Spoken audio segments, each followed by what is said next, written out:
کہ جو نئی گورنمنٹ آئے اور عوام جو منتخب کرے، اور چیئرمین تحریک انصاف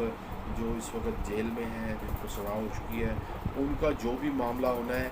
وہ ایسا ہو کہ ملک میں انتشار نہ پھیلے، کیونکہ اس سے پہلے نواز شریف کو بھی سزا ہوئی تھی تو وہ جیل چلے گئے تھے، تو کچھ احتجاج کیا تھا نون لیگ نے، تاہم اس قدر احتجاج نہیں تھا کہ ثانیہ 9 مئی ہو جاتا یا ان کی گرفتاری پر ایسا رد عمل نہیں تھا۔ تو اس سب چیزوں کو کنٹرول میں رکھنا ہے اور پاکستان کے عوام کو ریلیف دینا ہے، اور یہ ریلیف اس وقت بہت بڑا موقع ہے کہ خود عوام اپنے لیے لے سکتے ہیں۔ وہ ایسے نمائندے چنیں جو آگے جا کر اسمبلی میں جا کر ان کے حق کی آواز اٹھائیں اور اس کو عملی جامہ پہنائیں۔ وہ یہ بات طے کر لیں کہ ہم نے یہ قیمتیں بڑھنے نہیں دینی ہیں، ہم نے جو اناج کی یا راشن کی قیمتیں اس حد تک رکھنی ہیں، جو عام آدمی کے لیے ایک راشن کا ایک فکس کوٹا کر دیا جائے، وہ اس کو چاہے وہ اس کے کارڈ کا اجرا ہو یا ہیلتھ کا اجرا ہو، اس کے لیے ایک جو راشن ہے وہ منتھلی فکس کر دیا جائے، اس کی آمدنی جتنی بھی ہو، تاکہ اس کو راشن کی حد تک تو بے فکری ہو جائے۔ اسی طرح اس کو ایک محدود جو تعداد میں یا مقدار میں بجلی اور اسی طرح جو یہ ذرائع ہیں وہ دستیاب ہوں۔ تو یہ چیزیں ہو جائیں تو قوم کو بھی اس وقت پر بڑی دانش مندی کی ضرورت ہے، وہ تہیہ کر لے کہ وہ ایسے نمائندے منتخب کرے گی، اور ساتھ ہی ساتھ جو ذرائع یا ریسورسز ہمیں دستیاب ہیں اب ہمیں ان کو ضائع نہیں کرنا ہے،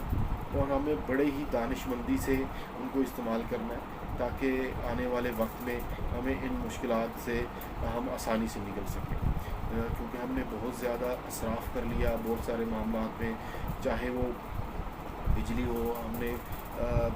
اب تو گزشتہ 5-10 سالوں میں تو ایسا نہیں ہے، اس سے پہلے بجلی کا بہت زیادہ اسراف ہم کرتے تھے، کئی مواقع پر دیکھا گیا تھا بلب جلتے تھے جو بڑے بڑے ہیوی، اسی طرح اور بھی چیزیں تھیں، الیکٹرک ہیٹر جو ہے وہ چلائے جاتے تھے، لیکن اب اس اسٹیج سے گزر چکے ہیں۔ بہرحال اب ممکن بھی نہیں ہے، بجلی اس قدر مہنگی کوئی چلاتا بھی نہیں ہے، اور اسی طرح گیس کا استعمال بہت زیادہ تھا، ہر وقت چولہے جلتے تھے، اب دیکھیں کہ وہ گیس دستیاب ہی نہیں ہے، رات کو بند ہو جاتی ہے 9 سے 10 کے درمیان، تو اس سے ہم اندازہ لگا سکتے ہیں کہ یہ اب ہمارے لیے لگژری بن گئی ہے، ان کو بڑا ہی احتیاط سے استعمال کرنا ہے، یہ نہ ہو کہ یہ مزید مہنگی بھی ہو اور ان کی دستیابی بھی بڑی مشکل ہو جائے۔ تو لہٰذا ان چیزوں سے سب سے پہلے تو اس کا حل یہ ہے کہ پاکستان میں وسائل کی کمی نہیں ہے، ان کی غیر منصفانہ تقسیم ہے، اور ان کی دستیابی جو ہے وہ ابھی تک ممکن نہیں بنائی گئی۔ قدرتی وسائل سے مالا مال ہے پاکستان، جو ماہرین ارضیات ہیں ان کا یہ کہنا ہے کہ پاکستان کی جو خطہ ہے وہ ذخائر نہ صرف انرجی کے حوالے سے، قدرتی گیس کے حوالے سے مالا مال ہے، نئے ذخائر جو ان کو اس وقت نکالا جا سکتا ہے، اس سے ہماری ضروریات پوری ہو سکتی ہے۔ تو یہ سب چیزیں تبھی ممکن ہوں گی کہ ہماری قیادت ایسی ہوگی کہ جو کمیٹڈ ہوگی، وہ ہمارے لیے ممکن بنائے گی۔ تو ایماندار قیادت یقینی طور پر یہ سب کر سکتی ہے، تو ان کو منتخب کرنا ہے، یہ بڑا بہترین موقع ہے۔ تو ہم عوام، چاہے وہ جس طبقہ فکر سے بھی ہو، چاہے وہ ڈاکٹرز ہوں، انجینئرز ہوں، دکاندار ہوں، ڈرائیورز ہوں، پولیس والے ہوں، سرکاری ملازم ہوں، غیر سرکاری ہوں، نوجوان ہوں، ان سب کو ایسی قیادت منتخب کرنی، کسی پارٹی کا میں نام لوں گا تو وہ آپ ایسے لوگوں کو منتخب کریں کہ جو صرف ہمیں چند خواب نہ دکھائیں کہ ہماری گلیاں یا ہماری یہ کروا دیں گے، ہم نے ان سے یہ کمٹمنٹ لینی ہے، ہم نے دیکھنا ہے کہ وہ یہ کریں گے انشاءاللہ، تو ہم نے ان کو ووٹ دینا۔ تو یہ اب کر لیں تو پھر وہ ہوگا۔ باقی ورلڈ کپ آ رہا ہے تو یقینی طور پر ہم اس میں بزی ہو جائیں گے، ہماری پوری قوم کرکٹ کی شدائی ہے، ایشیا کپ ہونا ہے، افغانستان سیریز ہونی ہے، یہ یقینی طور پر ہے، لیکن اس سے ہمارا جیبیں نہیں بھرنی، اس سے ہمارا راشن نہیں آنا ہے۔ تو بہرحال وہ وقت گزارنے کے لیے، ایک ملک کا نام روشن کرنے کے لیے، حب الوطنی کے لیے یقینی طور پر اپنے کھلاڑیوں کو اور ٹیموں کو سپورٹ کرنا چاہیے، میچز کو جو ہے نا اچھی ٹیم بننی چاہیے، یہ بھی ہونا چاہیے۔ بہرحال اس پر یقینی طور پر ہم بات کرتے رہیں گے، لیکن اس وقت ضرورت اس بات کی ہے کہ ہم اپنے آنے والے مستقبل کو آج محفوظ بنا لیں۔ ٹھیک ہے جی، بہت شکریہ۔